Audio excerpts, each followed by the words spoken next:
ICP Academy. CA, CMA, CS, CAT போன்ற அனைத்து விதமான ப்ரொஃபஷனல் கோர்ஸ்களும் இங்கு எளிமையான முறையில் கற்றுத்தரப்படும். எங்களிடம் 25 வருடத்துக்கு மேல் அனுபவம் உள்ள ஆசிரியர்களும் உள்ளனர். அது மட்டும் இல்லாமல் ஆடிட்டர்களாலும் பயிற்சி அளிக்கப்படுகிறது.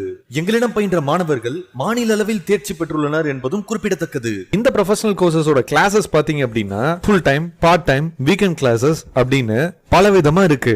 இதுல உங்களுக்கு எது கம்ஃபர்ட்டோ அதை சூஸ் பண்ணிக்கலாம். நீங்கள் வெளியூரை சேர்ந்த மாணவர்கள் என்றால் கவலை வேண்டாம். எங்களிடம் ஹாஸ்டல் வசதியும் உண்டு. மேலும் ஃப்ரீ டெஸ்ட் பேட்சும் நடத்தப்படுகிறது. இந்த ஃப்ரீ டெஸ்ட் பேட்சில் கலந்து கொண்ட அனைத்து மாணவர்களும் 100% தேர்ச்சி பெற்றுள்ளனர். அணுக வேண்டிய முகவரி number 973 TELC church complex, town hall bus stand, Coimbatore 641001. Contact 9894795915. நம்ம இப்போ unit 2 of chapter 3 conditions and warranties பார்க்குறோம். இதில் லேர்னிங் அவுட்கம்ஸாக என்ன பார்க்குறோன்னா டைம் ஸ்டிப்புலேஷன் அப்படிங்கிறது என்னங்கிறது பார்க்குறோம்.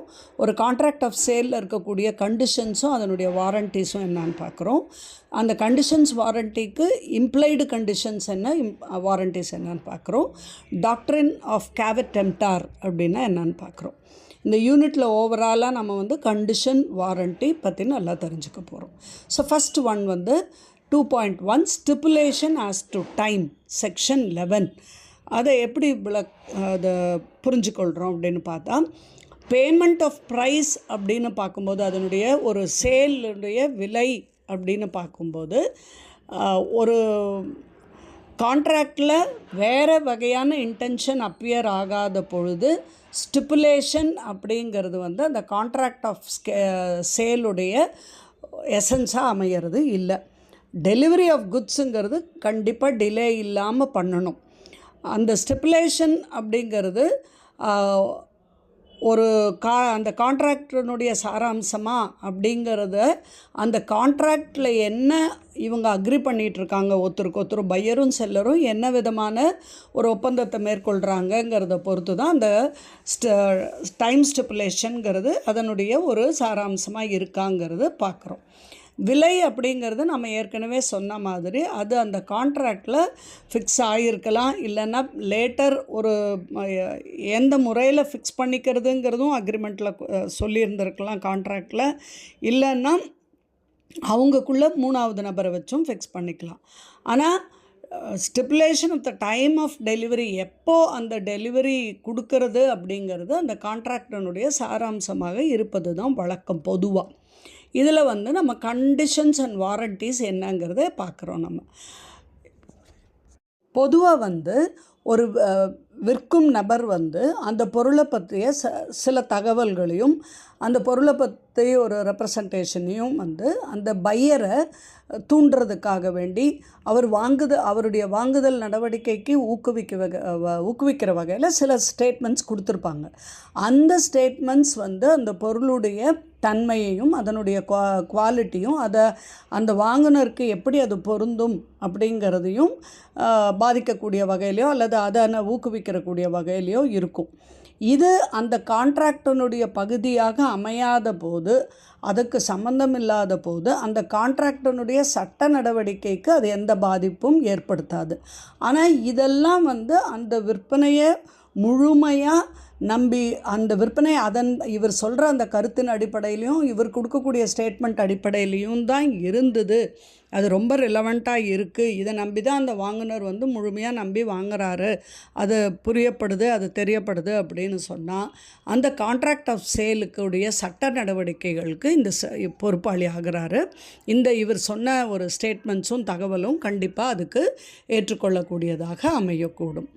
அப்போது ஒரு ரெப்ரசன்டேஷன் அப்படிங்கிறது ஒரு கான்ட்ராக்ட் ஆஃப் சேலுடைய பகுதியாக எடுத்துக்கிட்டால் அந்த கான்ட்ராக்டை அது பாதிக்க வச்சா அதுக்கு பேர் ஸ்டிப்புலேஷன்னு சொல்கிறோம். அப்போ எல்லா ரெப்ரசன்டேஷனும் ஸ்டிப்புலேஷனா அப்படின்னு கேட்டால், எல்லா ஸ்டிப்புலேஷனும் முக்கியமானவைன்னு கேட்டால் அப்படி கிடையாது.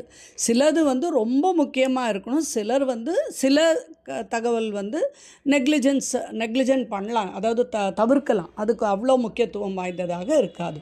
அப்போது ரொம்ப முக்கியத்துவம் வாய்ந்த ஸ்டிப்புலேஷன்ஸ் அப்படிங்கிறத தான் நம்ம கண்டிஷன்னு சொல்கிறோம். அந்த சிலது ஒதுக்கலாம் அப்படிங்கிறத நம்ம அவ்வளோ முக்கியத்துவம் வாய்ந்த ஸ்டேட்மெண்ட் இல்லைங்கிறத வந்து வாரண்டிஸ்ன்னு சொல்கிறோம்.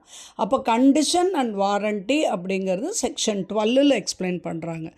Stipulation in a contract of sale with reference to goods which are subject thereof may be a condition or warranty subsection 1. அதில் என்ன சொல்கிறாங்கன்னா, ஒரு கான்ட்ராக்ட் ஆஃப் சேலில் கொடுக்கக்கூடிய ஸ்டிப்புலேஷன் அப்படிங்கிறது அந்த பொருளை பற்றின ஒரு தகவலாக இருக்கும் பட்சத்தில் அது கண்டிஷனாவோ வாரண்டியாவோ இருக்கலாங்கிறது சப்செக்ஷன் 1 சொல்லுது. அதே வேளை சப்செக்ஷன் 2 என்ன சொல்லுது அப்படின்னு சொன்னால், அந்த கான்ட்ராக்டுடைய மெயின் பர்பஸ் அப்படிங்கிறது தான் அந்த ஸ்டிப்புலேஷனாக அமைஞ்சால் அதனை கண்டிஷன்னு சொல்கிறோம். அப்போ அதில் வந்து ஏதாவது மாறுதல் ஏற்பட்டது அப்படின்னு சொன்னால் அது சட்டத்தின்படி ஏற்றுக்கொள்ளப்படக்கூடிய ஒரு இதாக இருக்கும். அந்த கான்ட்ராக்டை வந்து மாற்றுறதுக்கோ அந்த கான்ட்ராக்டில் கேன்சல் பண்ணுறதுக்கோ அதுக்கு எல்லா உரிமையாக அமையும் அப்படின்னு சொல்கிறாங்க. அப்போ எக்ஸாம்பிள் 1ல் என்ன எக்ஸ்பிளைன் பண்ணுறாங்கன்னா, பி வந்து Q என்பவரிடத்துலேருந்து ஒரு காரை வாங்க விருப்பப்படுறாரு. அது வந்து 1 லிட்டருக்கு 20 கிலோமீட்டர் மைலேஜ் கொடுக்குது அப்படிங்கிறது Q அறிந்து கொள்கிறாரு. அப்போ Q வந்து ஒரு பர்டிகுலர் வெஹிக்கிளை பார்த்து இந்த கார் உங்களுக்கு சூட் ஆகும், உங்களுக்கு இந்த மைலேஜை கொடுக்கக்கூடியதாக இருக்கும் அப்படின்னு PQக்கு நம்பிக்கை கொடுக்குறாரு. P வந்து அதை நம்பி அந்த காரை Qன்னு இடத்துலேருந்து வாங்குறாரு. இப்போ P அந்த காரை வாங்கிறதுக்கு Q இடத்துல போகிறாரு. Q தான் அந்த விற்குனர். அதை வாங்குனர் வந்து P. அவர் கேட்குற கண்டிஷன் வந்து எந்த கார் வந்து 1 லிட்டருக்கு 20 கிலோமீட்டர் வரைக்கும் ஓடக்கூடிய தகுதி இருக்கோ அதை வாங்குறேங்கிறாரு. அப்போது இந்த விற்குனர் Q வந்து ஒரு காரை காட்டுறாரு, இந்த கார் உங்களுடைய கண்டிஷனை சூட் ஆகுதுன்னு சொல்கிறாரு. P அதை நம்பி அந்த காரை வாங்குறாரு. ஆனால் அதுபடி அவர் சொன்ன கூற்றுப்படி போல் 15 கிலோமீட்டர் தான் 1 லிட்டருக்கு கொடுக்குது. அப்போது ப்ரீச் ஆஃப் கண்டிஷன்னு சொல்கிறோம். இப்போ இந்த இடத்துல வந்து இவர் போட்ட கண்டிஷனை நம்ப தகுந்த வகையில் Q வந்து செயல்படுறாரு. இந்த கார் தான் உங்களுக்கு சூட் ஆகும் உங்கள் கண்டிஷனுக்குன்னு சொல்லி விற்கிறாரு. அப்போது இந்த ஸ்டிப்புலேஷன் இவர் போட்ட கண்டிஷன் வந்து 20 கிலோமீட்டர் 1 லிட்டருக்கு கொடுக்கணுங்கிறது அதை Q சொல்லவும் P வாங்குறாரு. இந்த காரை அவரை நம்பி தான் வாங்குறாரு. அப்போ இந்த இடத்துல ஸ்டிப்புலேஷன் இருக்குது. இந்த மைலேஜ் அப்படிங்கிறத அவர் ரொம்ப இம்பார்ட்டன்ஸாக வைக்கக்கூடியதாக இருக்குது இந்த கான்ட்ராக்ட் ஆஃப் சேலுக்கே. அப்போது அது இதாகும்போது, அது ஃபெயிலியர் ஆகும்போது இங்கே அதை கண்டிஷன் ப்ரீச் அப்படின்னு சொல்கிறோம். அதை இவர் வச்ச கண்டிஷன் முழுமையாக அது வந்து ஒத்து போகலை. அப்போது அது வந்து ப்ரீச் ஆஃப் கான்ட்ராக்ட்னு சொல்கிறோம். எதை நம்பி அந்த கான்ட்ராக்டில் இறங்கினாங்களோ அந்த நம்பிக்கை பார்த்து அது செயல்படலை அப்படிங்கிற பொருள் விளங்குது நமக்கு. அடுத்தது வாரண்ட்டி அப்படின்னா அது எதுன்னு சப்செக்ஷன் 3 சொல்லுது. அந்த மெயின் கான்ட்ராக்டுக்கு எது மெயின் பர்பஸோ அந்த மெயின் பர்பஸ்க்கு கொலாட்ரலாக அது கூட இருக்கக்கூடியது தான் வாரண்டின்னு சொல்கிறோம். The breach which gives rise to claim damages but not a right to reject the goods. ஏற்படக்கூடிய ஒரு டேமேஜஸ் அந்த விற்பனையில் லேட்டராக அவருக்கு ஏற்படக்கூடிய நஷ்டங்களுக்கு அந்த கண்டிஷனும் ஒரு கிளைமுக்கு உதவக்கூடியது வகையில் இருக்கும்.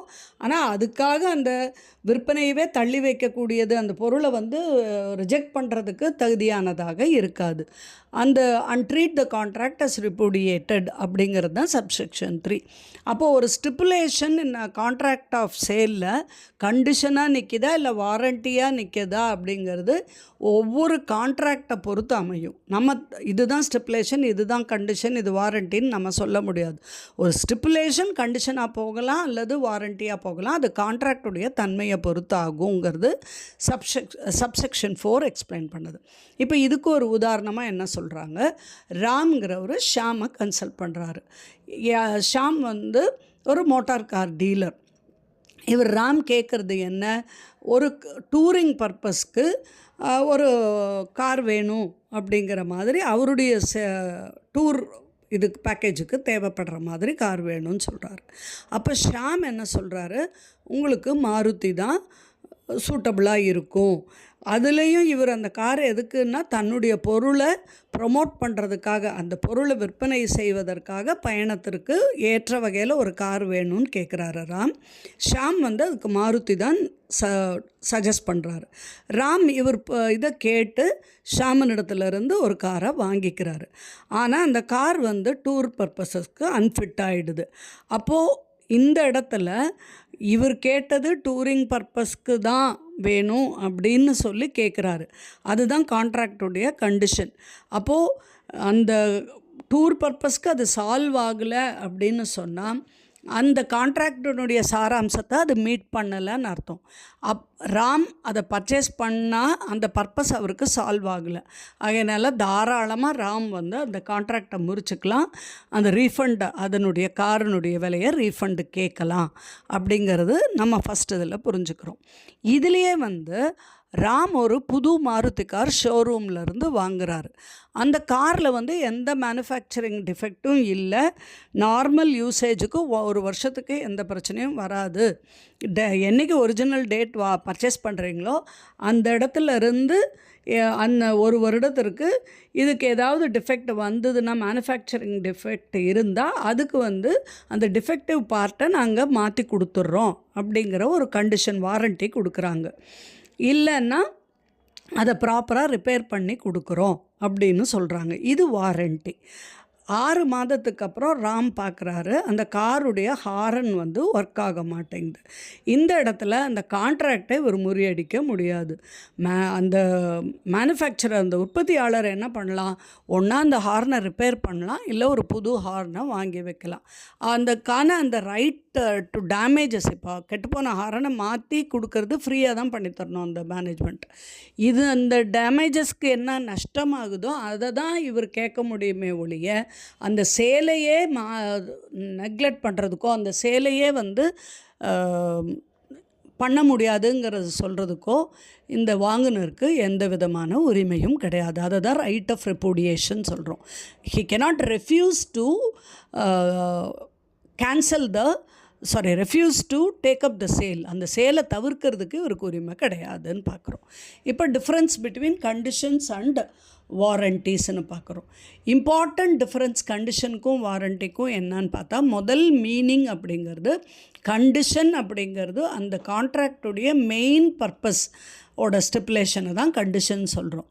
வாரண்டிங்கிறது அதோட துணை நிற்கிற ஒரு கண்டிஷன் ஸ்டிப்புலேஷன் தானே ஒழிய மெயின் பர்பஸ் ஆஃப் த கான்ட்ராக்டாக அமைகிறது கிடையாது. அடுத்தது ப்ரீச் நடந்தால், அது ப்ராமிஸ் படி நடக்காட்டா அந்த ப்ராமிஸ் ஏற்புடையதாக இல்லாமல் போனால் என்ன பண்ணுறது? கண்டிஷனாக இருந்தது பட்சத்தில் அந்த கான்ட்ராக்டை ரிப்புடியேட் பண்ணிவிட்டு டேமேஜஸும் கேட்கலாம், அந்த பொருள் டேமேஜுக்கான நஷ்டஈடும் கேட்கலாம், கண்டிஷன் ஃபுல்ஃபில் ஆகாதது ப்ரீச் ஆஃப் கண்டிஷனுக்கான நஷ்டத்தையும் கேட்கலாம். அதே வாரண்டியை பொறுத்த வரைக்கும் அந்த ப்ரீச் ஆஃப் வாரண்ட்டி, அந்த வாரண்ட்டி சரியாக அமையாததுக்குரிய நஷ்டம் என்னவோ அதை மட்டும்தான் கேட்க முடியும். மூன்றாவது conversion of stipulation. Breach of condition அப்படிங்கிறத வாரண்டியாகவும் எடுத்துக்கலாம், ஆனால் ப்ரீச் ஆஃப் வாரண்டிங்கிறத ப்ரீச் ஆஃப் கண்டிஷன்னு மாற்றி எடுத்துக்கொள்ள முடியாது.